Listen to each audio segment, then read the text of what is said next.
বলেছেন, ওয়ালিকুল্লি উম্মাতিন জাআলনা মানসাকান, আমি প্রত্যেকটা জাতির জন্য, প্রত্যেকটা উম্মতের জন্য এই কুরবানি বিধান দেখেছি বা দিয়েছি।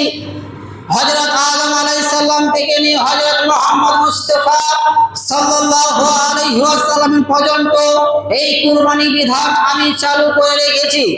আমরা যে প্রত্যেক বছর কুরবানি করে আসছি, এবছরে ইনশাআল্লাহ কুরবানি করব, আশা আছে, এমনকি পশু ক্রয় হয়ে গেছে। তো আমরা যে কুরবানি দিচ্ছি, এই কুরবানি কার সুন্নাত? সুন্নাত আবিকুম, এটা হলো ইব্রাহিম আলাইহিস সালামের সুন্নাত। তবে ইব্রাহিম আলাইহিস সালামের আগেও কুরবানি প্রথা ছিল। দলিল সূরা মাইদা 27 নম্বর আয়াত, ওয়াতলু আলাইহিম নাবা আবনা আদম বিল হক ইদ কররাবা কুরবানান, ওয়াতলু আলাইহিম নাবা আবনা আদম। আল্লাহ সুবহানাহু ওয়া তাআলা বলেন, হে সম্মানিত নবী, আপনি মানুষদেরকে পড়ে শুনিয়ে দেন, মানুষদের কাছে আপনি যথাযথভাবে বর্ণনা করুন। কি বর্ণনা করবেন?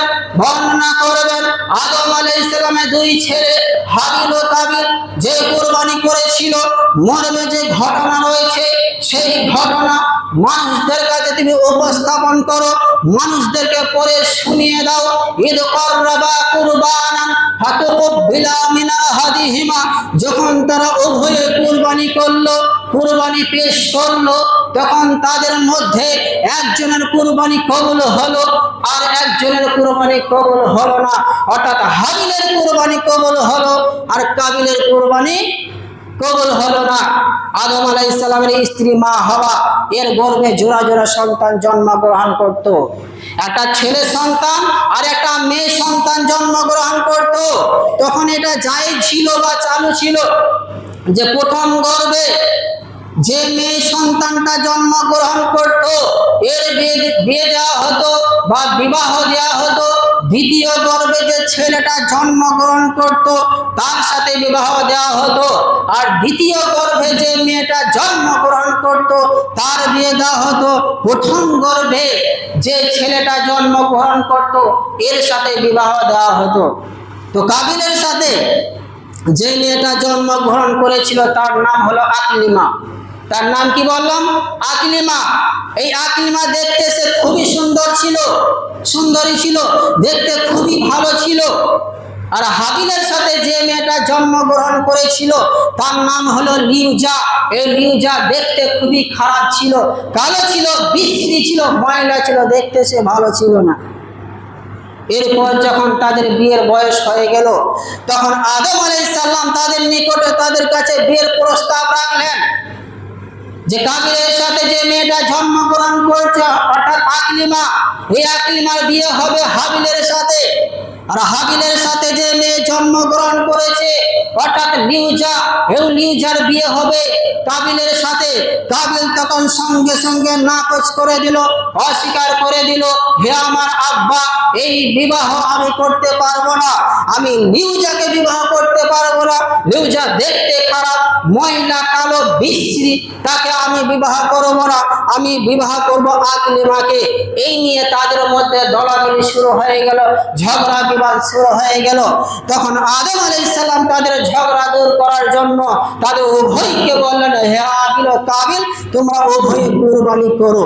যার কুরবানি কবুল হবে তার সাথে আকলিমার বিবাহ দেওয়া হবে, আর যার কুরবানি কবুল হবে না তার সাথে লিউজার বিবাহ দেওয়া হবে। তখন একটা কুরবানি কবুল হওয়ার জন্য একটা নিদর্শন বা আলামত ছিল যে আসমান থেকে যার কুরবানি কবুল হতো, আসমান থেকে একটা আগুন আসতো, আসমান থেকে একটা আগুন আসতো, আগুন এসে যার কুরবানি কবুল হতো তারটাকে জ্বালিয়ে দিত। তো হাবিল ও কাবিল কি করলো? কুরবানি পেশ করে দিল। কাবিল ছিল একজন চাষি, সে ভালো চাষ করতে পারত। সে কি করলো? গমের মধ্যে সব থেকে ভালো গমগুলি সাইড করে নিল আর খারাপ গমগুলি কুরবানির জন্য পেশ করে দিল। আর হাবিল ছিল পশুপালনকারী, সে কি করলো? পশুর মধ্যে সব থেকে দামি, মূল্যবান, শ্রেষ্ঠ পশুটা কুরবানির জন্য বের করে দিল। কুরবানির জন্য সে পেশ করে দিল। ঠিক এমনি সময় আসমান থেকে একটা আগুন আসলো, আগুন এসে হাবিলের কুরবানিটাকে জ্বালিয়ে দিল, জ্বালিয়ে পুড়িয়ে ছারখার করে দিল। অর্থাৎ হাবিলের কুরবানি কবুল হয়ে গেল, আর কাবিলের কুরবানি কবুল হলো না, তারটা জমিনে পড়ে রয়ে গেল। তখন কাবিলের মাথা সঙ্গে সঙ্গে গরম হয়ে গেল, আগুন হয়ে গেল। সে রাগান্বিত হয়ে ভাই হাবিলকে বলল, লাতুলান্নাকা, হে আমার ভাই, অবশ্যই অবশ্যই আমি তোমাকে হত্যা করব, পৃথিবীর বুক থেকে বিদায় করে দেব। ক্বালা ইন্নামা ইয়াতাকাব্বালুল্লাহু মিনাল মুত্তাকিন। তখন হাবিল রাগ না করে মার্জিত ভাষায়, নরম ভাষায়, মধুর ভাষায়, মিষ্টি ভাষায় ভাইকে তিনটে কথা বললেন। নাম্বার 1, ইন্নামা ইয়াতাকাব্বালুল্লাহু মিনাল মুত্তাকিন। আল্লাহ সুবহানাহু ওয়া তাআলা যার তার কুরবানি কবুল করেন না, যারা মুত্তাকি, দিনদার, পরেশগার, আল্লাহওয়ালা, তাদেরই কুরবানি কবুল করেন, বাকি আর কারোর কুরবানি কবুল করেন না। 2 নম্বরে কথা বললেন, লা ইন বাসাতা ইয়াদাইকা ইলাইকা লিতাকতুলানি মা আনা বিবাসতি ইয়াদিয়া ইলাইকা লিআকতুলাকা। হে আমার ভাই, তুমি যদি আমাকে হত্যা করার জন্য তোমার 2 হাত আমার দিকে প্রসারিত করে দাও, তোমার 2 হাত যদি আমার দিকে বাড়িয়ে দাও, মা আনা বিবাসতি ইয়াদিয়া ইলাইকা লিআকতুলাকা, তাহলে আমার 2 হস্ত তোমার দিকে বাড়িয়ে দেব না, অর্থাৎ আমি তোমাকে হত্যা করব না। তুমি আমাকে হত্যা করতে পারো ভাই, কিন্তু আমি তোমাকে হত্যা করব না। কেন? কারণ হচ্ছে ইন্নী আখাফুল্লাহ রাব্বুল আলামিন, আমি সেই আল্লাহকে ভয় করি, কবরের শাস্তিকে, জাহান্নামকে আমি ভয় করি। 3 নম্বর কথা বললেন, ইন্নী উরিদু আন তাবুআ বিইসমি ওয়া ইসমিকা ফাতাকুনা মিন আসহাবিন নার ওয়া যালিকা জাযাউজ জালিমিন। আর আমি চাই যে তুমি আমার পাপগুলি, গুনাহগুলি তোমার ঘাড়ে চাপিয়ে, আর তোমার অন্যায়গুলো তোমার ঘাড়ে চাপিয়ে ফাতাকুনা মিন আসহাবিন নার, তুমি জাহান্নামীদের অন্তর্ভুক্ত হয়ে যাও, জাহান্নামের অধিবাসী, জাহান্নামের জ্বালানি জালখার তুমি হয়ে যাও। ফাতাওয়াত লাহু নাফসুহু। ঠিক এমনি সময় ইবলিস শয়তান চলে এলো কার কাছে? কাবিলের কাছে। কাবিলকে এসে বলল, কাবিল, তুমি তোমার ভাইকে হত্যা করে দাও, ওকে বাঁচিয়ে রেখো না, ওকে বাঁচিয়ে রাখলে তোমার বিপদ। অতএব তুমি তাড়াতাড়ি, যত তাড়াতাড়ি পারবে তুমি তোমার ভাই হাবিলকে হত্যা করে দাও।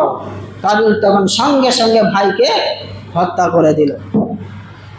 হত্যা করার পর সে চিন্তায় পড়ে গেল, এখন আমি কি করব?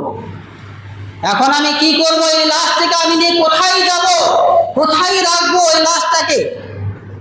তখন তো কাবিল জানতো না যে মানুষ মারা গেলে কোদাল ফাওড়া আনতে হয়, কোদাল ফাওড়া এনে একটা গর্ত খনন করতে হয়, তারপরে সেই মৃত্যু ব্যক্তিকে, মাইয়াতকে সেই গর্তের মধ্যে রেখে তার উপরে মাটি চাপিয়ে দিতে হয়। এটা তো সে জানতো না। সে চিন্তা করতে লাগলো, চিন্তা করতে করতে ঠিক এমনি সময়ে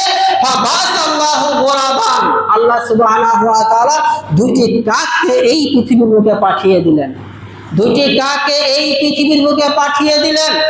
ওই 2টি কাক এই পৃথিবীতে এসে তারই সামনে, অর্থাৎ কাবিলের সামনে তারা মারামারি করতে লেগে গেল, শুরু করে দিল। মারামারি করতে করতে এক পর্যায়ে একটা কাক মারা গেল। তখন আর জীবিত কাকটা করলো কি? তখন আর জীবিত কাকটি তার ঠোঁট দিয়ে গর্ত খনন করলো। গর্ত খুঁড়তে খুঁড়তে যখন খোঁড়া হয়ে গেল, তখন ওই জীবিত কাকটি মৃত কাক থেকে ঠোঁটে নিয়ে সেই গর্তের মধ্যে রেখে দিল। এরপর তার উপরে মাটি চাপিয়ে দিল। আর এই দৃশ্য কাবিল কিন্তু পাশে বসে বসে সবই দেখছিল। এই দৃশ্য কাবিল পাশে বসে বসে সবই দেখছিল। দেখার পরে কাবিল বলল, হে কাক, আমি তোর মতো হতে পারলাম না রে, আমি তোর মতো হতে পারলাম না। এরপর কাবিল কি করলো? সেইখানে একটা গর্ত খনন করলো। গর্ত খনন করার পর ভাই হাবিলকে সেই গর্তের মধ্যে রেখে দিল। এরপর তার উপরে মাটি চাপিয়ে দিল। এই হলো হাবিল ও কাবিলের কুরবানি করার ঘটনা।